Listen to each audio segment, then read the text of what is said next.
গোলাপ জামুন মিষ্টি আমরা অনেকভাবেই খেয়েছি। আজকে হাজির হয়ে গেছি কাস্টার্ড গোলাপ জামুন রেসিপি নিয়ে। এটা একদম সহজ আর কম সময়ে তৈরি করা যাবে। আসসালামু আলাইকুম everyone, welcome to my new video. আশা করছি আজকের ভিডিওটি সবারই ভালো লাগবে। তো দেখে নিচ্ছি কি কি লাগবে।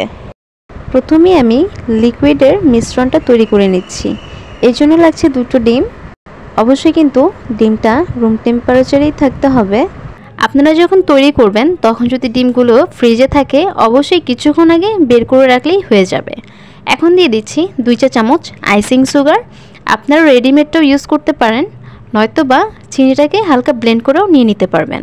দিয়ে দিচ্ছি 2 চা চামচ নর্মাল পানি, 1 চা চামচ সাদা তেল,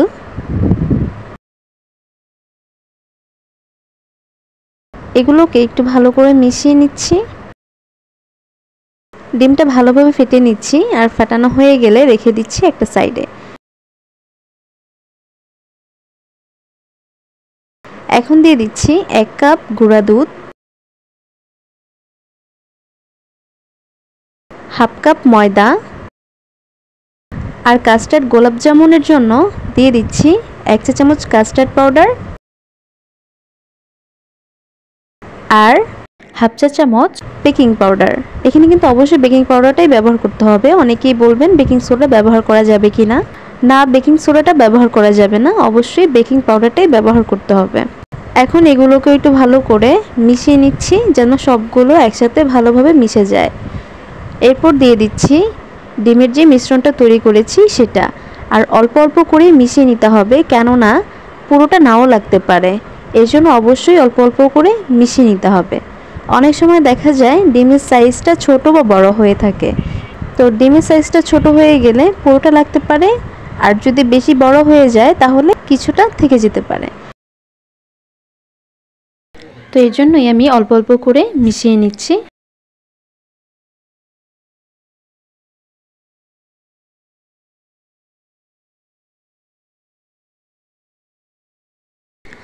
তো দেখতেই পাচ্ছেন এখানে কিন্তু ডিমের পুরো মিশ্রণটাই লেগেছে।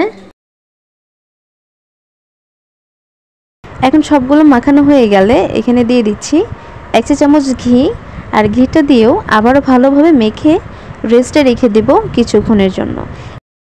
দেখেই বুঝতে পারছেন ডোটা কিন্তু খুবই সফট হয়েছে। এই সফটটা থাকবে না, কিছুক্ষণ রেস্টে রাখার পর এটা একদম পারফেক্টলি হয়ে যাবে। আমি 10 থেকে 15 মিনিটের মতো রেস্টে রেখেছিলাম। হাতে কিছুটা ঘি মাখিয়ে নিচ্ছি আর মিষ্টিগুলো তৈরি করে নিচ্ছি। মিষ্টির ডোটা পারফেক্টলি হলে মিষ্টিটাও পারফেক্ট হয় আর বানাতেও অনেক সুবিধা হয়। তো আমি এভাবে করেই সবগুলো মিষ্টি বানিয়ে নিচ্ছি। মিষ্টিগুলো তৈরি করতে করতে আমি এদিকে চিনির শিরাটা তৈরি করে নিচ্ছি। এই জন্য দিয়ে দিচ্ছি 4 কাপ পানি আর 500 গ্রামের মতো চিনি। এখানে আমি তাল মিশ্রিটাও ব্যবহার করছি। আমার আগের তৈরি কিছুটা শিরা আছে, সেটা আমি এখানে অ্যাড করে দিচ্ছি। এর জন্য এখানে চিনির পরিমাণটা কম মনে হচ্ছে। দিয়ে দিচ্ছি 2টা এলাচ। এলাচের মুখটাকে আমি একটু ফাটিয়ে দিয়েছি। এভাবেই আমি 5 থেকে 7 মিনিটের মতো শিরাটা জাল করব, কারণ মিষ্টিগুলো দেওয়ার পর কিন্তু শিরাটা আবারও জাল করে নিতেই হবে, তাই খুব বেশিক্ষণ জাল করার দরকার পড়বে না। এখন মনে হচ্ছে শিরাটা হয়ে গেছে। এখন আমি এটাকে সাইড করে নিচ্ছি। শিরাটা নামিয়ে আমি মিষ্টিগুলো ভেজে নিচ্ছি। এই জন্য দিয়ে দিচ্ছি পরিমাণ মতো তেল। অবশ্যই কিন্তু তেলটা ডুবো ডুবো হতে হবে, কারণ মিষ্টিগুলো ডুবো তেলে ভেজে নিতে হবে। তেলের মধ্যে আমি কিছুটা ঘি দিয়ে দিচ্ছি, এটা অপশনাল, আপনারা চাইলে নাও দিতে পারেন। এখন মিষ্টিগুলো একে একে আমি দিয়ে দিচ্ছি। আর মিষ্টিগুলো দেওয়ার আগে অবশ্যই আবারও হাত দিয়ে ভালোভাবে একটু গোল শেপ করে নিতে হবে।